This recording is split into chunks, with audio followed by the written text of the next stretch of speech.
या देवी सर्वभूतेषु दयारूपेण संस्थिता नमस्तश्रिये नमस्तश्रिये नमस्तश्रिये नमो नमः। મિત્રો આજનો વિષય બહુ સુંદર છે। મારો વિષય છે આજે શું જીવનમાં દુઃખ આવે ત્યારે ભુવા પાસે જવું જોઈએ। મિત્રો આ વિષયને બરાબર સમજજો। આજે મારો વિષય એ છે કે અંધશ્રદ્ધાથી તમને દૂર કરવા અને શાસ્ત્રને શ્રદ્ધા તરફ લઈ જવા। મિત્રો મારો કોઈ પણ એવો ભાવ નથી કે હું કોઈ પણ ભુવાનો વિરોધ કરું, સાચા ભુવાનો વિરોધ કરું એવો મારો કોઈ મનની અંદર ઈરાદો નથી, એટલે પહેલા જ આ ચર્ચા કરું છું। પણ મિત્રો આ વાતને સમજવી બહુ જરૂરી છે। શું જગદંબા જે રક્તબીજને મારે, શુંભ નિશુંભને મારે, આવી સર્વ શક્તિશાળી માં કોઈના શરીરમાં પ્રવેશ કરે તો એનું શરીર કેવું રહે વિચાર કરવા જેવો છે। અને આજના ભુવાઓ જે અંધશ્રદ્ધા તરફ લઈ જાય છે, બરબાદી તરફ લઈ જાય છે, ખોટા ભુવા છે, આજે મારે એને ચર્ચા કરવી છે। મિત્રો કોઈ જગદંબા, કોઈ શાસ્ત્રમાં કોઈ બીડી પીએ આવી માં કોઈ લખવામાં આવી છે? વિચાર કરો। કોઈ જગદંબા સિગરેટ પીએ, સિગરેટ પીતા પીતા ધૂણે ખમા ખમા કરે, આવી માનું ક્યાંય વર્ણન તમે જોવા મળ્યું છે? કે કોઈ જગદંબા દારૂ પીએ અને ધૂણે ઠેકડા મારે, આવી માનું ક્યાંય વર્ણન લખવામાં આવ્યું છે ખરું? સાથે બ્રાન્ડેજ દારૂ પીએ કે મને આવો દારૂ માને અર્પણ કરો તો તમારા કામ થાય। આ અંધશ્રદ્ધા નથી, વ્યસન તરફ માણસને લઈ જવાનું નથી તો શું છે? બહુ વિચાર કરવા જેવો છે। અને આપણા શાસ્ત્રને છોડી, આપણા સંતોને છોડી, આપણા ઋષિમુનિઓનો આશરો છોડી, વિદ્વત બ્રાહ્મણોને છોડી અને આવા ખોટા ભુવા પાસે જાઓ છો, એમાં તમારું કલ્યાણ છે ખરું? બહુ વિચાર કરવા જેવો છે। મિત્રો આજે હું 25 વર્ષથી કર્મકાંડ કરું છું। આજે ઘણી જગ્યાએ હું જોઉં છું કે માણસ પોતાના માત પિતાને નથી માનતો ને, પોતાના માત પિતાની સેવા નથી કરતો ને, એટલી અંધશ્રદ્ધા એ ભુવા માથે હોય છે। ભુવાને પોતાના ઘરે પધરામણી કરે, સારામાં સારી ગાડી લઈને પધરામણી કરે અને સાથે સાથે બહેનોની સાડી પાથરે, સાડી માથે ચાલે અથવા કોઈ પણ પાથરે એની માથે ચાલે અને એને પાછળ ઘણા બધા રૂપિયાનો ખર્ચો કરે। શું તમારા માત પિતાની તમે સેવા કરી છે? તમારા માત પિતાને તમે સારી ગાડીમાં ફેરવો છો? પેલા માત પિતાને ફેરવો, પેલા માત પિતાની સેવા કરો, એ ઉત્તમ છે। અને ભુવા પાછળ કેવલ અશિક્ષિત નહીં, શિક્ષિત જે છે, સારી પદવી ઉપર છે, એ પણ ભુવાને ખૂબ માને છે અને એક ખોટા ભુવાને। હું સાચા ભુવાની વાત નથી કરતો, બરાબર સમજજો। સાથે આ અંધશ્રદ્ધા દૂર થાય બહુ મહત્વનો પ્રશ્ન છે। અને ઘણી જગ્યાએ જોયું છે કે કોઈ બ્રાહ્મણ પાસે જાય અને કોઈ સાધિક કર્મ કરાવે, પ્રેત બલિ, નારાયણ બલિ, આવા કર્મો કરાવીને પહેલો પ્રશ્ન એ કરે, શું મારું પ્રેત બલિ, નારાયણ બલિ પહોંચી જશે ખરું? અરે તમારી શ્રદ્ધા હોય અને આપણું શાસ્ત્ર કહેતું હોય તો ચોક્કસ એ પિતૃઓને શાંતિ મળે ખરી, પણ ભુવાના ખોટા દાણાથી એને મુક્તિ મળતી જ નથી। અને પાછા એ દાણા જોઈ, એ દાણા માન્ય રાખે તો જ એ તમારા પિતૃઓને મુક્તિ મળે।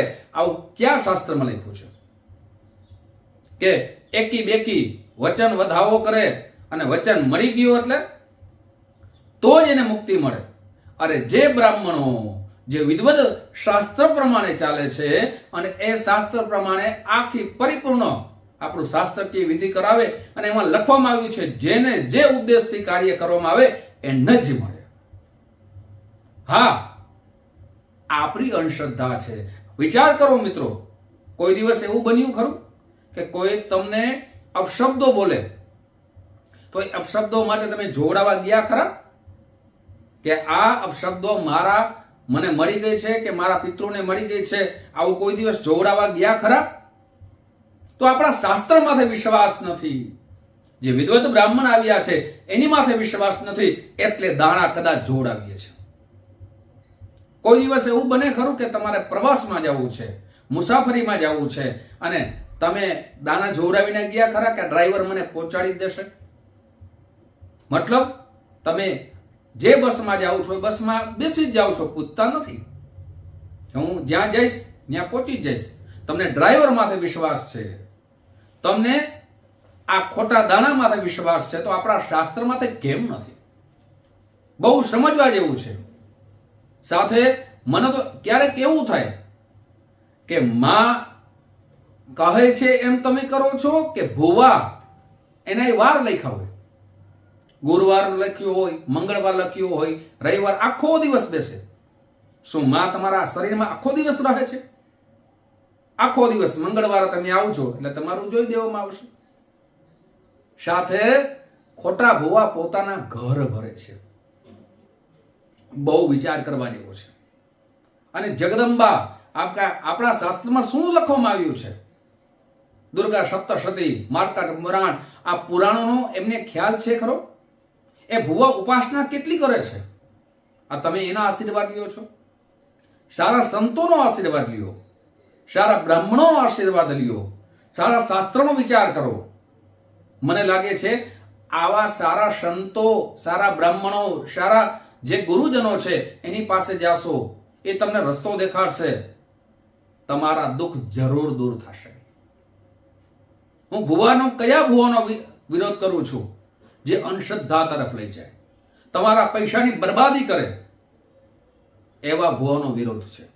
વિડીયોના માધ્યમથી, અને મને ખબર છે કે જે માણસો મારો વિડીયો જોઈ છે, જે વ્યક્તિ જોઈ છે, આ વિડીયો શેર જરૂર કરશે. અમે બ્રાહ્મણ છે, શાસ્ત્ર ભણ્યા છે, તો શાસ્ત્ર પ્રમાણે ચાલુ. શાસ્ત્રનો કોઈ પણ ઉપાય જે જનકલ્યાણ માટે થાય છે એ બતાવવું અમારી ફરજમાં આવે છે. પણ ઘણી જગ્યાએ જોયું છે, મેં તો બહુ જોયું છે, અનુભવ કર્યો છે, મારા જીવનમાં ઘણું બધું કર્મકાંડ કર્યું છે, તો હું એ જોઉં છું કે આજ શાસ્ત્ર પ્રમાણે, મુહૂર્ત પ્રમાણે નહીં ચાલવાનું. આપણા ઋષિમુનિઓ જે પંચાંગ લખી ગયા છે ને એ મુહૂર્ત પ્રમાણે નહીં ચાલવાનું. પણ ભુવા દાણા દીએ કે આ મુહૂર્ત સારું છે. શું મુહૂર્તની તમને ખબર હોય? કયા ભુવા પાસે જ્યોતિષનું જ્ઞાન હોય છે? 16 સંસ્કાર છે, 16 સંસ્કારના અલગ અલગ મુહૂર્ત બતાવ્યા છે. સાથે શાસ્ત્રમાં અલગ અલગ તિથિ, વાર, નક્ષત્ર, યોગ, કરણ, આવું પંચાંગ બતાવ્યું છે. અને આ પંચાંગને છોડી, શાસ્ત્રને છોડી અને ભુવા પાસે મુહૂર્ત કઢાવવા જાય, એની પાસે શું મુહૂર્તનું જ્ઞાન હોય? અને એ મુહૂર્ત પ્રમાણે ચાલીએ, પછી કલ્યાણ થાય ખરું? બહુ વિચાર કરવા જેવું છે. હા, જેની પાસે મુહૂર્તનું જ્ઞાન હોય અને એ મુહૂર્ત જોઈ દઈએ અને મુહૂર્ત પ્રમાણે ચાલીએ તો કલ્યાણ થાય. હવે ઘણી જગ્યાએ તો એવું જોયું છે, હવે ઓલી કહેવત છે ને, કાગડાને બેસવું અને દાળને પડવું. કોઈ એક ભુવાના માધ્યમથી કોઈ એક વ્યક્તિનું કામ થઈ ગયું. કદાચ મને તો એવું લાગે છે કે એ માધ્યમથી ન થયું હોય. જે વ્યક્તિ જોડાવા ગયો છે એના પૂર્વજોના પુણ્ય હોય, એમના પુણ્ય હોય તો કામ થયું હોય. અને છતાં હાલો માની લ્યો કે થઈ ગયું છે, તો આ વ્યક્તિ 5 વ્યક્તિની પાસે જાય કે ઓલા ભુવા પાસે જાશો ને તો તમારું કામ થશે. મેં તો ઘણા ભુવા ફર્યા છો, હું ઘણા જ્યોતિષ પાસે ગયો છું. અરે જ્યોતિષનું જ્ઞાન, જ્યોતિષનું કામ એ છે, જે રસ્તો છે એ સમાધાન તરફ લઈ જવો. જ્યોતિષ કોઈ ભગવાન નથી, યાદ રાખજો મારી વાત. જ્યોતિષ એક ગણિત છે. જ્યોતિષ એ ભગવાનની ઉપાસનાથી મળેલા રસ્તા છે. એટલે હું જ્યોતિષને એમ નથી કહેતો કોઈ જ્યોતિષ ભગવાન હોય. આ જેટલું એનું જ્ઞાન, એનું જેટલું સારું ગણિત, જેટલું એનું અધ્યયન, જેટલો અનુભવ, અને એ કોઈને કહે એ જ્યોતિષ બરાબર છે. જ્યોતિષના ઘણા બધા વિષયો છે, પણ તમારો મારો એક જ વિષય છે, અંધશ્રદ્ધા તરફ નહીં. ઘણી જગ્યાએ તો પશુઓની બલિ દેવામાં આવે કે અમારા ભુવાએ કીધું છે એટલે અમારે કશું નહીં. અરે તો બરાબર છે.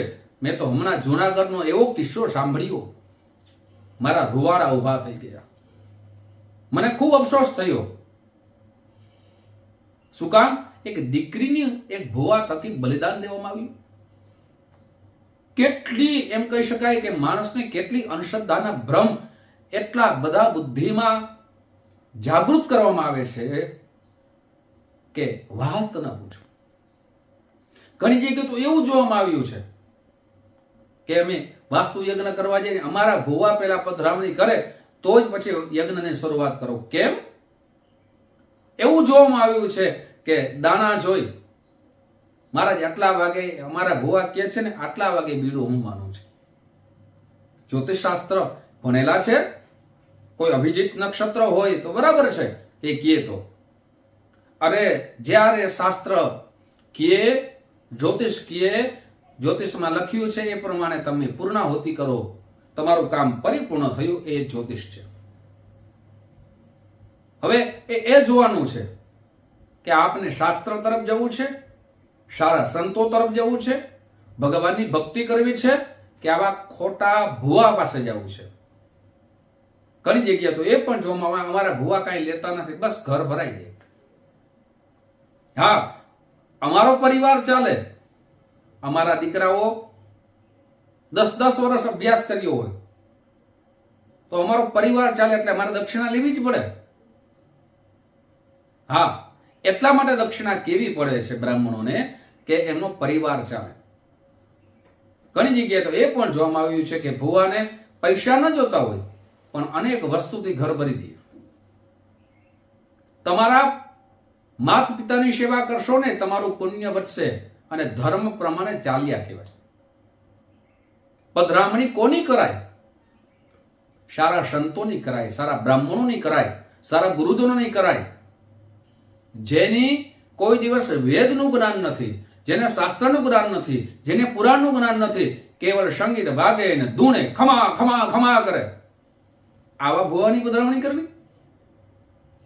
ઓલું તો આપણે આ કહેવત છે ને કે સારું સંગીત વાગે ને, સારું સંગીત વાગે તો માણસને અંદરથી જાગૃત થાય કે મને નાચવાનું મન થયું. દીકરા દીકરીના લગ્ન હોય, સંગીત વાગતું હોય ને એમાં કેમ આપણે ઠેકડા મારીએ, કેવો આનંદ થાય. આ તો અને પાછા એમ કહે જ્યારે પૂર્ણાહુતિનો સમય હોય ને ત્યારે શક્રાદે સ્તુતિ, ઇન્દ્રિયોની સ્તુતિ છે, અને એ બોલે ત્યારે જ ધૂણે, ત્યારે શું તાણ ચડી જાય ખબર નથી, અને ત્યારે જ ઠેકડા મારે. અને ઠેકડા મારે કેવા ઠેકડા મારે કે બતાવવું છે હું ધૂણું છું. આવા ખોટા ભુવા હોય ને એનો વિરોધ છે. સાચા ભુવા છે જેમાં જગદંબાની કૃપા છે અને જનકલ્યાણના કાર્યો કરે છે એને વંદન છે. પણ જે ખોટા છે, અંધશ્રદ્ધા તરફ લઈ જાય છે, બીડી ન પીએ, યાદ રાખજો, સિગરેટ ના પીએ, દારૂ ના પીએ, માંસ મટન ન ખાય, અથવા એમ કહી શકાય કે આવા બલિદાન ન દે, આવા કોઈ હોય ને તો એની પાસે ન જતા.